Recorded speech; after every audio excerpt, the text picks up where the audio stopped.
Գալյան, Նիկոլ Փաշինյանի մասնակցությունը պատարագին դուք ինչպես եք մեկնաբանում, դա քննադատությունների կենտրոնում է հայտնվել եւ նույնիսկ արդեն Կիրիլի խորհրդականն է ասում, որ Հայաստանի իշխանությունները իրենց սահմանադրական իրավունքները լիազորում են միջամտելով եկեղեցու գործերին։ Կիրիլը Ռուսաստանի հոգևոր առաջնորդ։ Ես հասկացա։ Նախ հարցադրումը կատարելիս պետք է առանձնացնենք հետևյալ հանգամանքները, ով ինչ գործողություններ է կատարում, ով է գործողություններ կատարում որևէ լիազորության շրջանակներում կամ գործում է որպես քաղաքացի։ Իրականում եկեղեցու գործերին որևէ մեկը չի միջամտում եւ երկրորդ կողմը մեդալի այն է, որ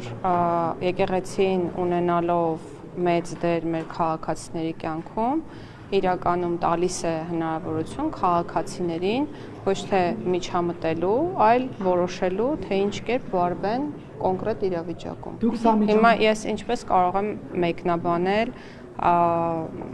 այն ինչ տեղի է ունենում։ Մեկնաբանեցի այնպես ինչպես կարող եմ։ Կիրիլի խորհրդականի այս հայտարարությունը դուք միջամտություն համարում եք Հայաստանի գործերին։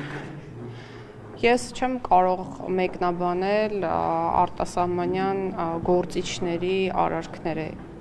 Տիկին նախարար, արդյոք Նիկոլ Փաշինյանը չի վերազանցել լիազորությունները եւ արդեն շատ Ինչով, որ պաշտոնեական լիազորության վերազես նոր դրա մասին էի խոսում։ Որ պաշտոնեական լիազորության։ Շատ իրավաբաններ են կարծում, որ Նիկոլ Փաշինյանը իշխանությունը սահմանադրության կարգն է տապալել խառնվելով եկեղեցու գործին։ Երբ որ Մայրաթորը հայտարարում է, որ տվյալ քահանան կարգալույծ է, իշխանությունը չի որ պետք է որոշի նա կարգալույծ է թե ոչ։ Այսինքն նա ինչ որ ձևով մտնում է եկեղեցու գործերի մեջ։ Եկեղեցին սահմանադրական կարգ հասկացության մեջ ընդհանրապես չի մտնում։ Երկրորդ վարչապետի կամ որևէ այլ պաշտոնատար անձի լիազորությունների շրջանակներից դուրս է պատարագի գնալը, դա ուղղակի ցանկություն է, որը կարող է ունենալ յուրաքանչյուրը, այդ թվում վարչապետը։ Ինչով է դա միջամտություն եկեղեցու գործերին, եւ ես ձեզ խնդրում եմ այն ինչ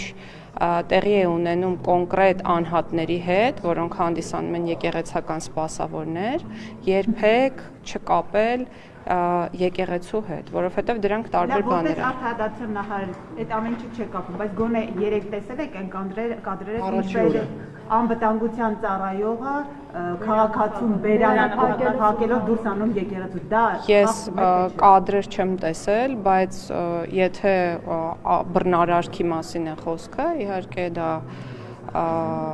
քննադատելի երևույթ է, ոչ միայն քննադատելի, այլ նաև օրենքով պատժվող, եւ եթե այդպիսի բան է տեղի ունեցել, որը կրկնում եմ, որ ես չեմ տեսել, այդ մասին թող մտածեն իրավապահ մարմինները եւ տան համապատասխան արձագանք։ Կարծում եք, որ պետք է Նիկոլ Փաշինյանի անվտանգության աշխատակցին պատժել քաղաքացու դերանը եկեղեցուց։ Ես կարծում եմ, որ ցանկացած աշխատակից պետք է գործի իր լիազորությունների շրջանակներում, բայց ես եւ մենք այստեղ այս պահին գնահատականներ չենք կարող տալ, թե արդյոք որևէ անձ, այդ թվում որևէ լիազորություններ կրող պաշտոնատար անձ գործել է իրավաչափ, թե ոչ։ Այդ հարցի պատասխանը կարող են տալ միայն իրավապահ մարմինները։ Եվ տիկին նախարար, մեկ այլ երևույթի մասին, շաբաթ օրն էլ հրապարակվեց մի տեսանյութ, որը վերագրվում է Մայրաթորի դիվանապետին, խիստ անձնական բնույթի մի տեսանյութ։ Ինչպես է ստացվում, որ Հայաստանի Հանրապետությունում, որը ներկայացնում է իրավական պետություն, ժողովրդավար պետություն, եւ նման տեսանյութեր են պատրաստվում եւ հրապարակվում, իդեպ այդ տեսանյութերը ոչ բոլորին է հասանելի, այսինքն ոչ բոլորը կարող են անել հատուկ ծառայությունները, մեծ լծակներ ունեցողները, ինչու պետությունը չի պաշտպանում իր քաղաքացիներին։ Ես չեմ կարող ասել եւ չգիտեմ ով կարող է դա անել եւ կամ չի կարող անել, ես կարող եմ ասել մեկ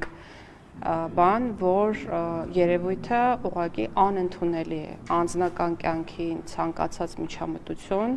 հատկապես եթե դա զուգորդվում է որոշակի տեղեկությունների հրապարակմամբ, անընդունելի է եւ ոչ միայն անընդունելի, այլ նաեւ քրեորեն հետապնդելի է։ Հիմա գործ կա դրա։ Ես տեղյակ չեմ քրեական գործ։ Ենթադրում եմ, որ վաղ թե ուշ քրեական գործ պետք է լինի, եթե իրապես խոսքը անձնական կամ ընտանեկան գաղտնի կազմող տեղեկությունների հրապարակման մասին է, եւ եթե տեսանյութը fake չէ, ապա ես կարծում եմ, որ անձինք պետք է պարտադիր հաղորդում ներկայացնեն եւ պարտադիր պետք է քրեական գործ քննեն։ Դիմադիրները նշում են, որ գաղտնալսումներ են վերջի շրջանում, արդյոք չի մտահոգում ձեզ այս փաստը եւ չեք զբաղվում դրանով։ Համատարած գաղտնալսումներ։ Ես ինչով պետք է զբաղվեմ գաղտնալսումներով, խնդրում եմ էլի եթե կարելի է մի քիչ ներքև։ Ինչով պետք է զբաղվեմ ես գաղտնալսումները իրականացվում են կոնկրետ մարմինների կողմից, կոնկրետ նպատակներին համահունչ, իսկ այդ նպատակները կապվում են միայն հանցագործությունների կանխման կամ բացահայտման հետ։ Այլ պատասխան տալ չեմ կարող եւ չկա այլ բնության մեջ այլ պատասխան եւ պետք է նշեմ մեկ բան եւս, որ որպես օպերատիվ միջամտություն կամ օպերատիվ հետախուզական գործունեության տեսակ կամ միջոցառում ձեր կողմից նշված գաղտնալսումը իրականացվում է կամ կարող է իրականացվել, եթե դա մասնագիտացված մարմնի կողմից է իրականացվում, միայն դատարանի որոշման հիման վրա եւ դա է քաղաքացիների պաշտպանության երաշխիքը, այսինքն արկա է կոնկրետ վերահսկողություն նմանատիպ օպերատիվ հետախուզական միջոցառումներ իրականացնելու նկատմամբ։ Չէ, երաշխիքը դատական վերահսկողությունն է։ Լսումներն ու մենք չգիտենք այս պահին բոլորից լսում են թե չէ։ Այդ շեմը ինչպես է, բայց դա նոր իշխանությունը իրավունք չունի եւ չի կարող թույլ տալ կամ չտալ հատել որևէ շեմ, եթե խոսքը օպերատիվ հետախուզական միջոցառումների մասին է, բայց ես կարծում եմ, որ անձնական տվյալների ոչ իրավաչափ օգտագործման, անձնական կյանքի միջամտության հետ կապված բոլոր դեպքերը պետք է արժանանան համապատասխան արձագանքի եւ այն անձինք, որոնք որ ապօրինաբար օգտագործել են անձնական կյանքին առնչվող տեղեկությունները, ինչպես նաեւ հրապարակել են, պետք է ստանան իրենց արժանի եւ խիստ պատիժ։ Միայն անձնական կյանքի մասին տեղեկություններ տարածում հենց առաջինը Նիկոլ Փաշինյանի կողմից եղավ առանց տեսանյութի, սակայն մարդկանց անձնական կյանքի վերաբերյալ տարբեր գրառումներ եղան։ Ում կյանքի վերաբերյալ այն հոգևորականի, որը խախտել էր գրառումը չկատարել, այդ դեպքի վերաբերյալ հանրային մեծ հետաքրքրություն չէր առաջանա եւ տեսանյութը միգուցե եւ չհայտնվեր համացանցում։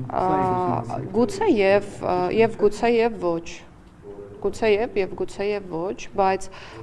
վարչապետի ասելիքը այն էր, որ պետք չէ եկեղեցականները թողնեն իրենց գործը, ուխտը, առաքելությունը եւ փորձեն զբաղվել քաղաքականությամբ եւ անընդունելի է, որ եկեղեցին ունենա այնպիսի սպասավորներ, որոնք իրենց արժեքներում կեղծ են։ Մենք օրեր առաջ ականատես եղանք, որ Հովանավանքում Ես չեմ կարող մեկ քայլ առաջ գալ իրականում։ Որ առաջ կան կգամ։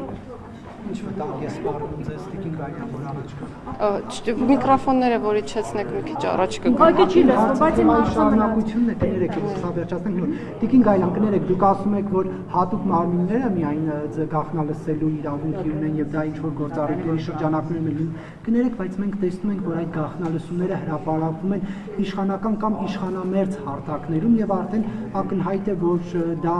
եթե ինչ որ գործի շրջանակներում է եղել, ինչու իրավապահ մարմինը չի հրապարակում, այլ լրատվամիջոցները։ Ես չասացի, որ հատուկ մարմիններն ունեն միայն հնարավորություն, ես ասացի, որ իրավաչափ գաղտնալսում իրականացնելու իրավունք եւ հնարավորություն ունեն միայն օպերատիվ հետախուզական գործունեություն իրականացնող մարմինները, ինչը չի բացառում այլ անձանց կողմից ոչ օրինական ճանապարհով գաղտնալսումների իրականացումը, որը եւս քրեորեն հետապնդելի արարք է։ Օրեր առաջ մենք ականատես եղանք, որ Հովանավանքում ցուցարարները կամ ներկաները հարվածում էին լրագրողներին, սեռական բնույթի հայհոյանքներ հնչեցնում, խոչընդոտում, որպեսզի